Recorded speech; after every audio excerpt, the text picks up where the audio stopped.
Queridos filhos e filhas da igreja, o profeta Malaquias, da primeira leitura, viveu aproximadamente 450 anos antes de Cristo, em um momento muito difícil da história. Para que possamos nos situar diante do que acontecia, faça uma breve descrição. Havia uma degradação moral. Os grandes devoravam os pequenos. Os sacerdotes se comportavam de maneira indigna ao ministério que haviam recebido.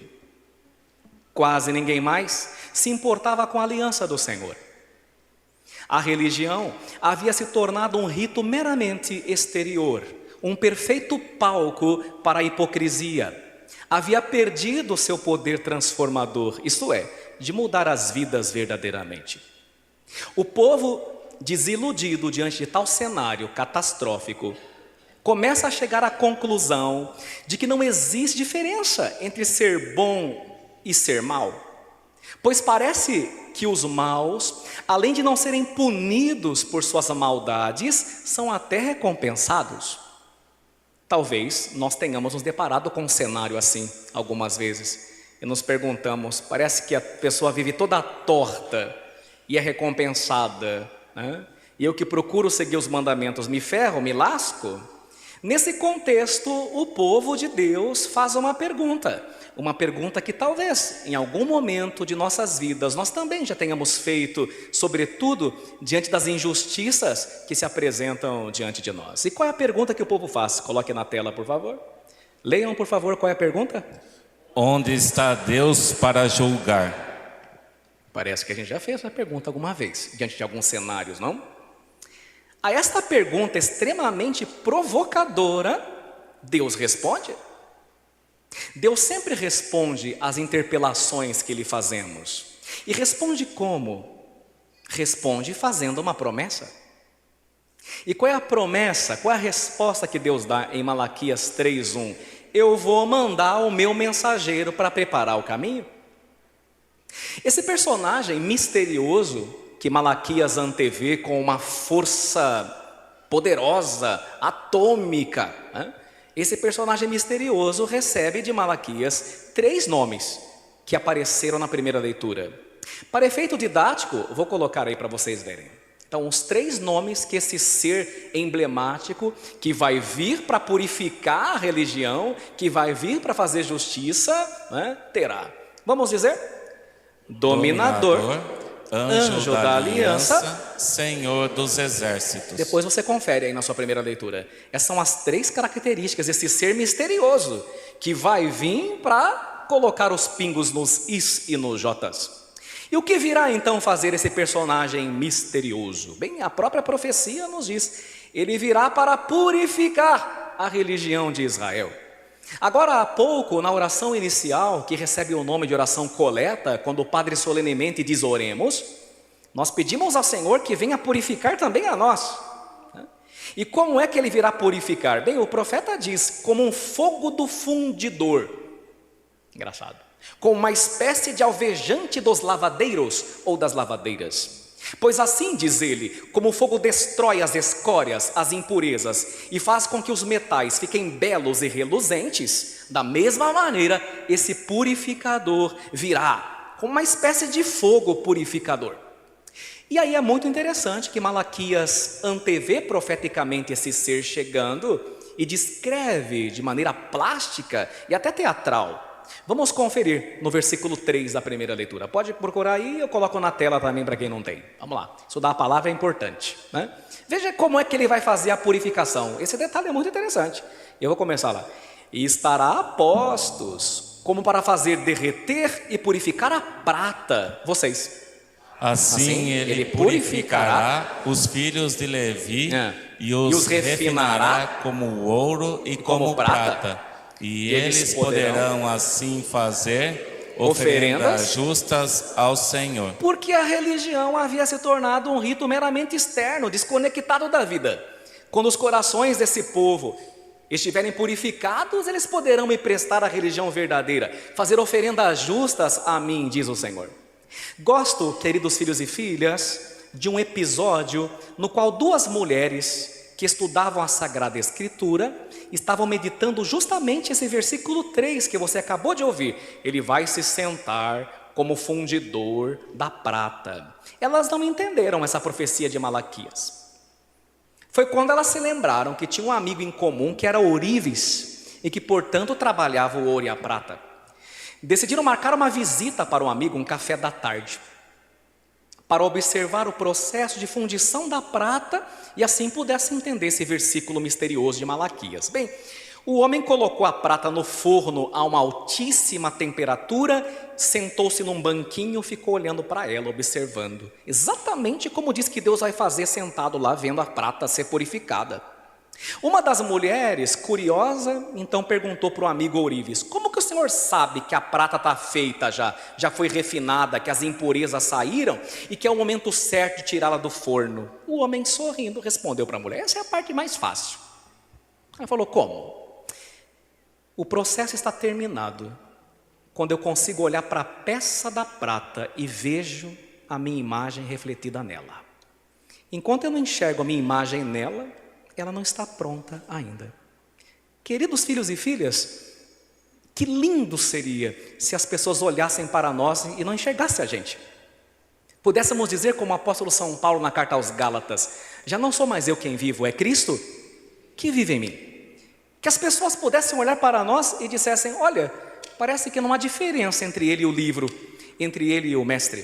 Pois o pecado original de nossos pais Adão e Eva, como que ofuscou, como que deturpou nossa imagem e semelhança com o Senhor. São Gregório Nazianzeno vai dizer que hoje olha-se para o homem após o pecado, ele lembra alguma coisa de Deus, mas quando ele age na sua similitude, isso é, na sua semelhança, ele é totalmente diferente. É um filho que não se parece com o pai que tem. E é por isso que na oração coleta nós pedimos a Deus: Senhor, purificai-nos também. Nós precisamos de purificação, para que de fato a vossa imagem esteja translúcida, límpida em nós. Queridos filhos e filhas, o ourives tem que ficar o tempo todo, como vimos, diante da joia, sem tirar seus olhos dela. Deus também não tira seus olhos de nós. Ainda quando passamos por injustiças, ainda quando somos injustiçados, Deus está de olho em nós. A palavra diz: os olhos do Senhor estão atentos àqueles que nele esperam. Se a prata for deixada um minuto a mais, ela é totalmente destruída. Nem um segundo a mais, nem um segundo a menos daquilo que você suporta, Deus permitirá que você passe, porque a Bíblia diz claramente: Deus é fiel. E se formos infiéis, Ele porém permanece fiel, pois não pode negar a si mesmo. Algumas vezes, em algumas fases de vossas vidas, vocês dizem assim: Senhor, eu não vou aguentar mais. Senhor, está difícil demais. Senhor, eu vou jogar a toalha. Senhor, eu cheguei no meu limite. E Deus te diz: minha filha, meu filho, eu estou te purificando para coisas grandiosas. Eu estou te purificando para que você me preste a religião verdadeira, o culto que realmente me agrada.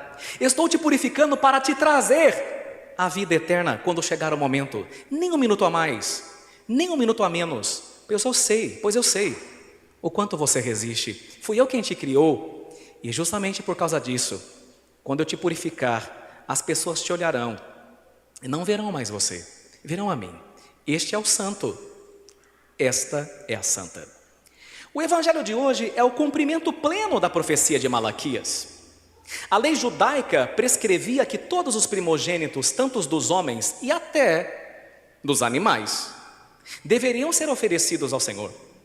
Todavia, como as crianças não podiam ser sacrificadas, obviamente, era preciso que fossem resgatadas. E por isso os pais levavam aos sacerdotes do templo um animal para que fosse imolado no lugar do bebê. Os ricos ofereciam um cordeiro, os pobres 2 pombinhos ou 2 rolinhas. Os pais de Jesus, Maria e José, submetem-se a esta lei e oferecem, como vimos, o sacrifício dos mais pobres. Mas caríssimos, contemplemos esse mistério. Mesmo Jesus sendo o consagrado do Pai por excelência, Ele é o consagrado do Pai, Ele é o ungido do Pai. José e Maria o consagram. Que paradoxo! Como posso consagrar aquele que é o consagrado? Mesmo Maria, sendo a imaculada, vai se purificar no templo. Ela não precisa ser purificada, porque a lei prescrevia que a mulher ficava impura por 40 dias depois que ela tinha o seu bebê, sem poder entrar no templo, sem poder aceder à liturgia. Com humildade, ainda que não precisem, José, Maria e Jesus cumprem toda a lei, obedecem os mandamentos. E por isso mesmo esta festa tem 2 nomes: apresentação do Senhor e purificação de Maria. E o Senhor vai ao templo, respondi essa pergunta, justamente para purificá-lo, como antevia o profeta Malaquias. Mas é preciso que olhemos mais um detalhe. Malaquias esperava um general, como João Batista, que dizia: o machado está posto ao pé da lenha. Malaquias esperava um fogo devorador. Tanto é que ele é chamado de dominador. Quem poderá lhe resistir quando ele chegar? Não chega, entretanto, como um fogo que a tudo devora e a tudo destrói.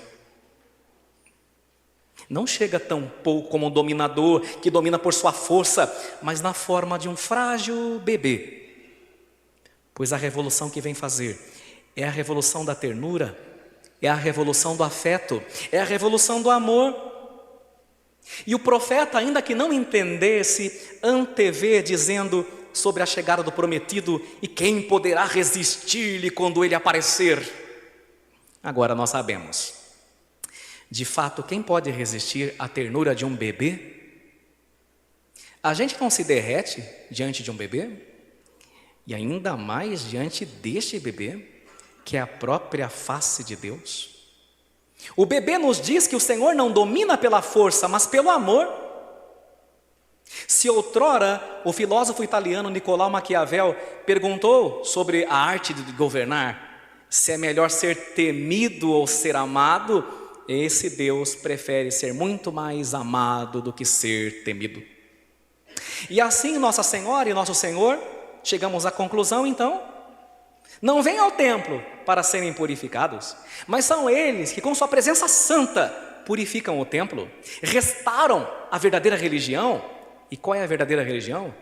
Que leva o homem a amar a Deus e ao próximo como a si mesmo, porque a religião verdadeira transforma vidas, e assim a religião é purificada pela presença da Imaculada e pela presença do puro e santo, que é seu bebê, Deus poderoso. Por fim, uma última implicação. Ainda hoje, nesses tempos modernos, onde se apregoou o fim das religiões, cresce o número de pais que desejam apresentar também seus filhos não mais no templo, mas na igreja.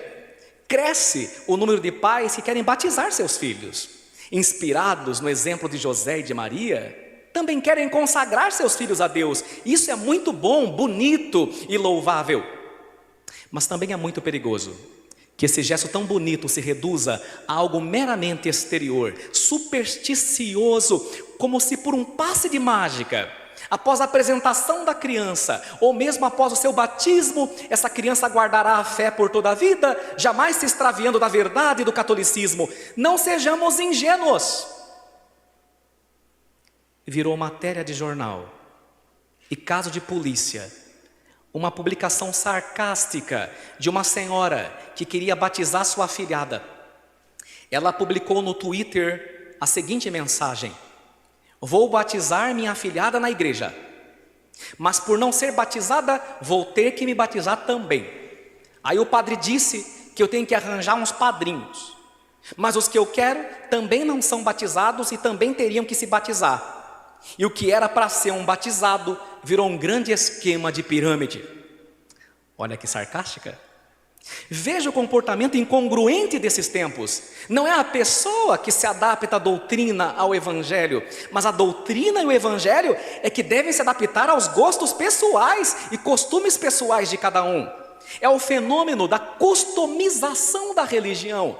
Eu fico somente com aquilo que eu gosto e concordo, e o restante eu simplesmente descarto.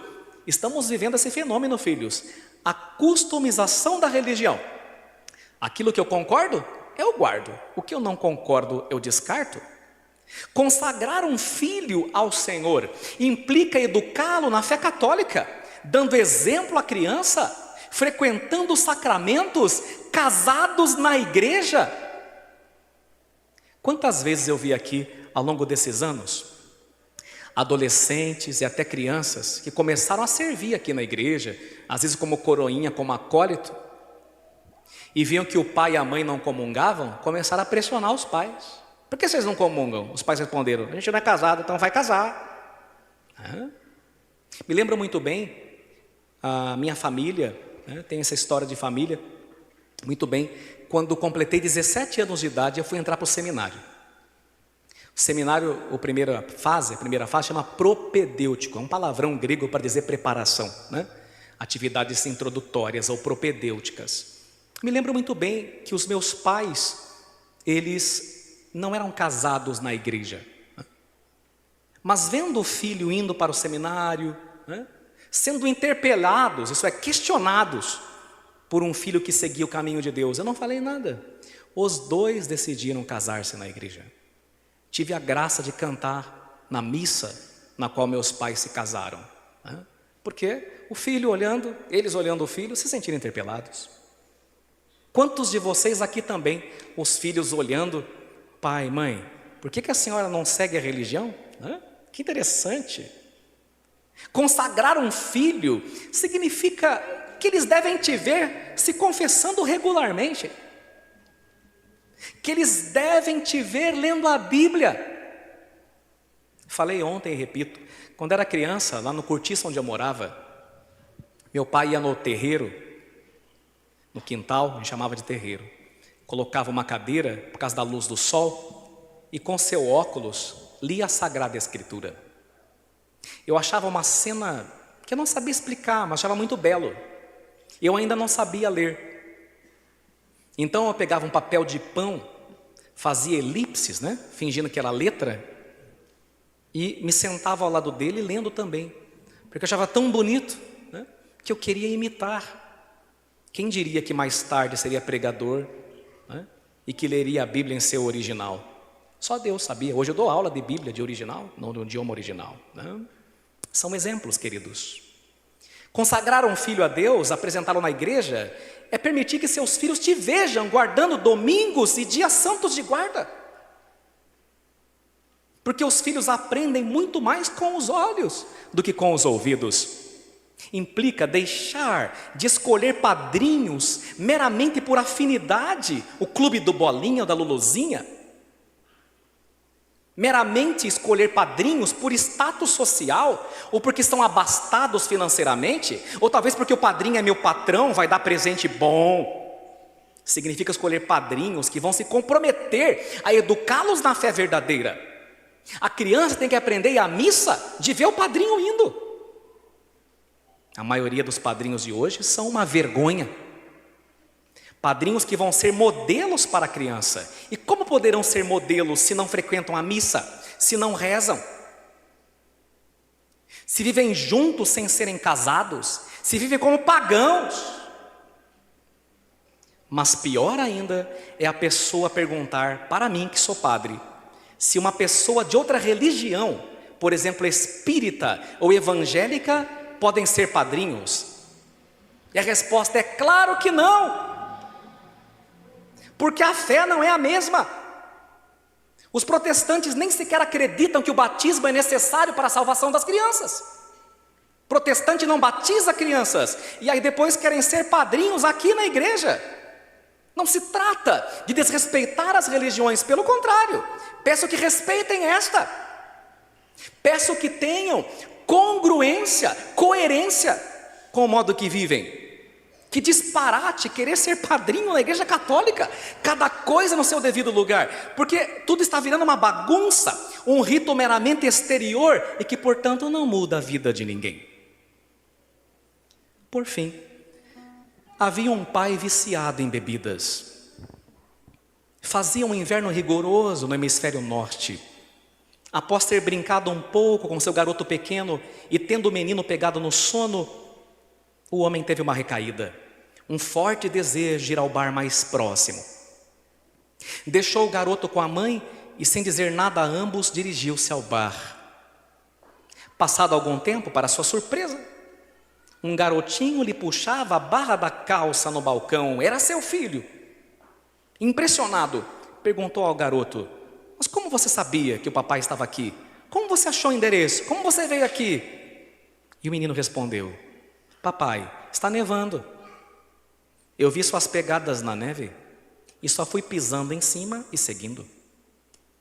Naquele momento, em um instante ou num lampejo de lucidez, e com os olhos marejados, o pai entendeu que seu filho seguia seus exemplos, inclusive literalmente, e decidiu naquele dia mudar de vida, porque queria ser um bom modelo para o seu filho.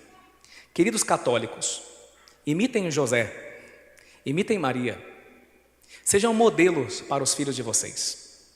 Eles precisam de referências, porque, gente, vamos ser honestos, nunca nós tivemos tão pobres de heróis, nunca nós tivemos tão pobres de referenciais. Como dizia a música popular brasileira, nossos ídolos morreram de overdose, não é verdade? Precisamos de referenciais. E como é bom quando o referencial mora dentro da nossa casa. Quando a pessoa que me dá segurança é meu pai, é minha mãe, porque é um homem ou uma mulher temente a Deus. Como dizia uma antiga canção do Padre Zezinho, tudo seria bem melhor se o Natal não fosse um dia, se as mães fossem Maria e se os pais fossem José, e se a gente parecesse com Jesus de Nazaré. Amém.